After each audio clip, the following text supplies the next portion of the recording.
Bueno, hoy comenzaremos con la tercera charla de la asignatura Biorefinerías. Esta es una asignatura que se dicta en el programa de doctorado en Ingeniería de Materiales y Procesos Sustentables como un curso electivo que también se le ofrece a los estudiantes de Ingeniería Química de la carrera de Ingeniería Civil Química de la Universidad del Biobío. En esta tercera entrega vamos a estar conversando sobre las técnicas que se utilizan para estudiar las reacciones termoquímicas, básicamente aquellas técnicas que son de carácter analítico y que nos permiten comprender desde el punto de vista de los fenómenos las reacciones que ocurren en la medida que la biomasa se transforma por la vía termoquímica. En las actividades anteriores estuvimos hablando del tema de manera general, viendo los antecedentes que revisten a la temática de las biorefinerías y su relación con la economía circular. También estuvimos analizando los detalles con respecto a cada uno de los procesos de transformación primaria, haciendo énfasis en aquellos que se relacionan con el cambio de la temperatura, básicamente los procesos de pirólisis rápida y lenta, gasificación y combustión. En este momento vamos a comenzar a analizar cuáles son aquellas técnicas que se pueden ocupar para estudiar estos procesos a una escala de laboratorio y también qué relación tiene la forma en que estos experimentos se realizan con cómo se deben tratar los datos a posteriori. En la entrega de hoy tendremos tres puntos fundamentales. Estos son, bueno, vamos a ver una breve introducción a las reacciones termoquímicas, para lo cual las personas que tienen formación de ingeniería química están un poco más familiarizados. Posteriormente vamos a hablar un poco de los equipos y los métodos que se ocupan para estudiar estas reacciones termoquímicas. Vamos a tener ejemplos de equipos que tenemos en nuestra institución y equipos que tenemos también en al menos a nuestro alcance.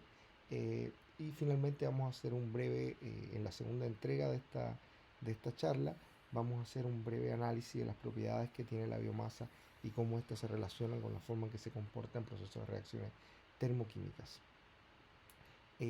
Las reacciones termoquímicas, desde los primeros estudiosos del tema, siempre se han estado estudiando y siempre han estado ligados a la realización de experimentos. Eso es algo que la ha acompañado en el tiempo, pero estos experimentos tienen una relación directa con su interpretación. O sea, cuáles son los modelos que permiten describir una u otra reacción química. Ustedes conocen, por ejemplo, si nos alejamos un poco de la reacción y analizamos más el equipo donde ocurre la reacción y nos acercamos a los modelos de reactor, ustedes conocen, los que tuvieron formación en ingeniería química, que existen diferentes modelos teóricos para estudiar los reactores. Así tienen el modelo de flujo-pistón, el modelo de reactor en mezcla perfecta, modelos que se ocupan para reactores discontinuos. También estudiaron, por ejemplo, desde el punto de vista de los modelos, la cinética de procesos que ocurren en reacciones heterogéneas. Estamos hablando particularmente de aquellos procesos, por ejemplo, que son catalizados por sólidos y los reactivos están en una fase gaseosa. Es uno de los aspectos que sobre todo acá se profundiza más a nivel de pregrado. También, si recuerdan, cada uno de estos modelos, bueno, ocupaba un reactor, que era un equipo donde se tomaba la data experimental y existía una serie de datos de entrada a este reactor. ¿Cuáles son los típicos datos de entrada que nosotros conocemos? Composición, flujo en el caso de reactores que operen de manera continua, temperatura a la que ocurre la reacción. Estos son datos, presión, claro, la composición o el solvente que se ocupa en caso de que sea una reacción en fase líquida, son datos de entrada que uno tiene.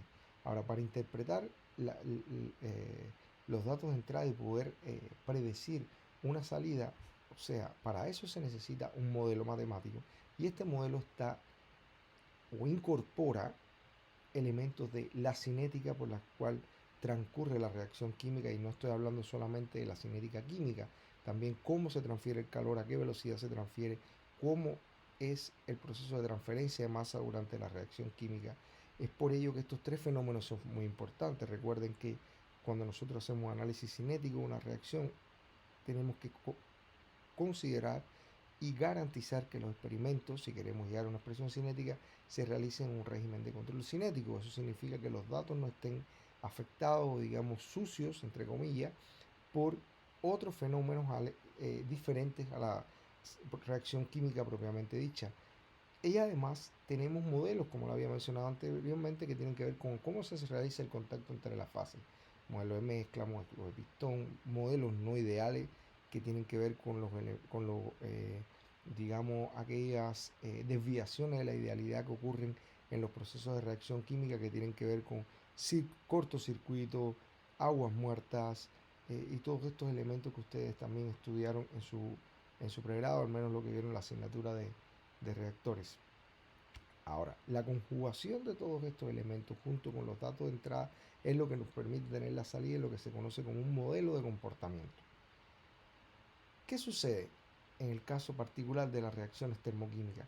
Que según la técnica que yo ocupe, voy a tener un grupo de datos que me va a permitir acercarme a la descripción de la reacción propiamente tal, pero no existe todavía una técnica que por sí sola permita englobar todos los aspectos que mencioné anteriormente. Esto se puede comparar con la historia del elefante, que es analizada por diferentes personas sin visión, y cada una tiene una perspectiva diferente del elefante, de lo que es el elefante, según la parte que toque. Es algo similar a lo que sucede cuando estudiamos las reacciones eh, termoquímicas. Un elemento que es crucial es lograr separar la reacción o el fenómeno de reacción químico de el método experimental. Significa que no haya interferencia en los datos que nosotros tenemos dada por la forma en que se realiza el experimento. Cuando se logra desacoplar esto y estar en un control cinético, nosotros podemos llegar a tener una descripción lo más verosímil posible de la reacción que está tomando lugar. Sin embargo, cuando estamos hablando de conversión primaria, sobre todo en reacciones termoquímicas, es muy complejo lograr esto, porque no solo tenemos un grupo de reactivos, sino que la descomposición de los propios reactivos, el caso particular de la biomasa, lleva a productos intermedios que son reactivos entre sí y que pueden provocar reacciones secundarias que conllevan a variar la composición de los productos que tenemos en la reacción. Entonces tenemos que hacer el experimento de manera que se controlen todas las condiciones. Cuando digo condiciones me refiero a la velocidad de calentamiento, la velocidad en que yo condenso los productos, por ejemplo, en el caso de un proceso de pirólisis, las temperaturas, los flujos que están estos reactivos para poder tener una descripción lo más cercana posible a la reacción que queremos analizar. Las reacciones termoquímicas primarias involucran diferentes fases. Estamos hablando de reacciones que ocurren en fase sólida, básicamente son la de polimerización de los tres componentes fundamentales de la biomasa. ¿Cuáles son estos componentes? Celulosa, hemicelulosa y lignina. Y después tenemos reacciones termoquímicas secundarias que pueden ocurrir entre partículas, son reacciones homogéneas, pueden ocurrir en la fase gas, que son reacciones homogéneas también, pero pueden ocurrir varias reacciones heterogéneas, incluso algunas de ellas al interior de los poros de la partícula, en la superficie externa de esta partícula, y eso hace que el proceso de análisis de estos procesos sea muy complejo. Acá tenemos, por ejemplo, una figura de un paper de 2016 donde uno puede incluso eh, analizar algo que estuvimos discutiendo en las clases anteriores, y es cómo podría afectar, por ejemplo, la torrefacción en la composición de los productos finales en un proceso de pirólisis o un proceso de gasificación. Aquí particularmente está concentrado un proceso de pirólisis. Vean cómo al bajar la concentración de ciertos grupos oxigenados, la composición o el rendimiento de los productos finales del proceso puede cambiar o eso significa que la reacción toma caminos, digamos, alternativos en función del pretratamiento que se ocupe en este caso. Esto hace que obviamente el análisis sea sumamente complejo. Si nosotros comenzamos en una escala de temperatura a analizar lo que ocurre en un proceso de termoconversión de biomasa, concentrémonos por ejemplo en el caso de la pirólisis. Cuando la biomasa se calienta, ¿qué ocurre? La celulosa, hemicelulosa y lignina, incluso los extractivos, comienzan a descomponerse, a ocurrir una escisión de de los enlaces que mantienen la estructura polimérica. Y esto hace que se produzcan fracciones que son obviamente más ligeras de los que los polímeros constituyentes, fracciones las cuales en la medida que aumenta la temperatura tienden a reaccionar, y como les había dicho anteriormente, pueden reaccionar al interior de los poros de la partícula de catalizador y esa reacción puede incluso estar catalizada por la partícula. Tomemos en cuenta que las reacciones de termoconversión, en la medida que aumenta la temperatura, empieza a cambiar el frente de reacción porque la partícula va disminuyendo su tamaño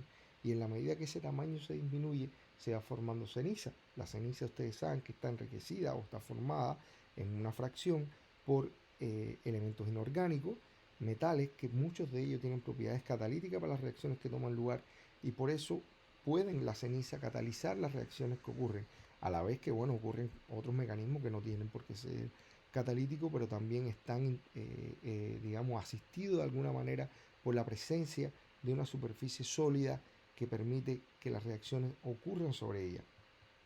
Estos son diferentes fases que ocurren en la medida que la biomasa se va descomponiendo desde el punto de vista o por la acción de la temperatura.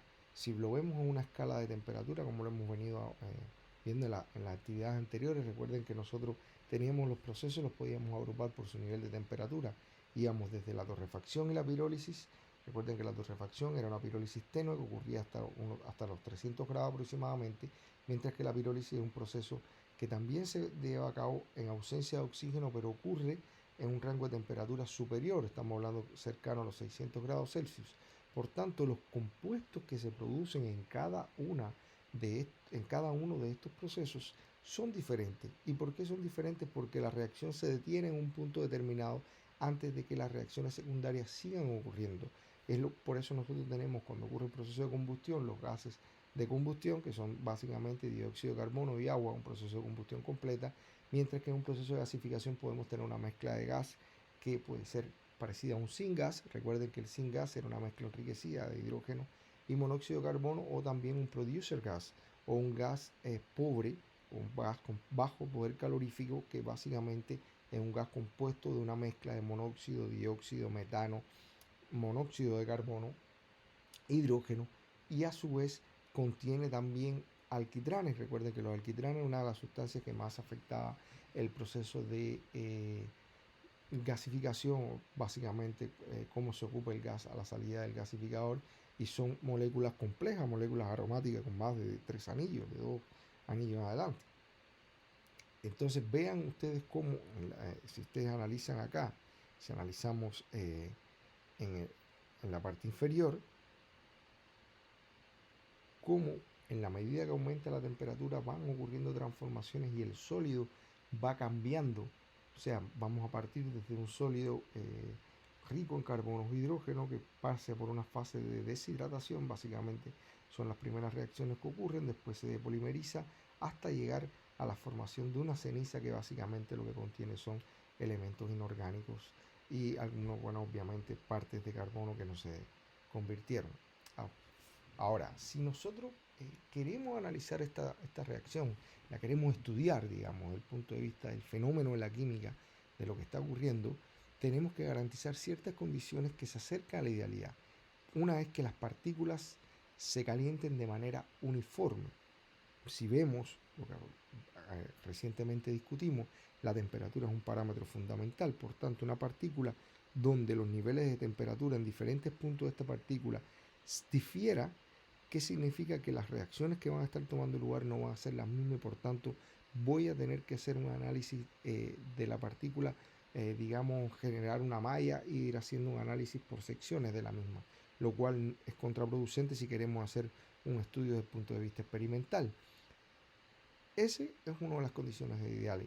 Lo otro es que los gases que yo genere de la descomposición no deberían estar en contacto con superficies calientes después de ser liberados, sino que deberían ser descompuesta la partícula y estos gases ser analizados inmediatamente a la salida para no tener, digamos, la interferencia de reacciones secundarias durante el experimento. Y por último, los volátiles, en el caso de que se quieran recuperar, de que sea una técnica analítica que requiera de la recuperación de volátiles, deberían ser recuperados, digamos, con una velocidad de condensación lo más alta posible. Y esto para evitar, obviamente, la ocurrencia también de reacciones secundarias. Ahora veremos cuáles son los equipos que se ocupan para hacer experimentos que se acercan a esta idealidad y qué importancia tiene controlar las condiciones del experimento para yo poder hacer una interpretación correcta de los datos que voy a tomar.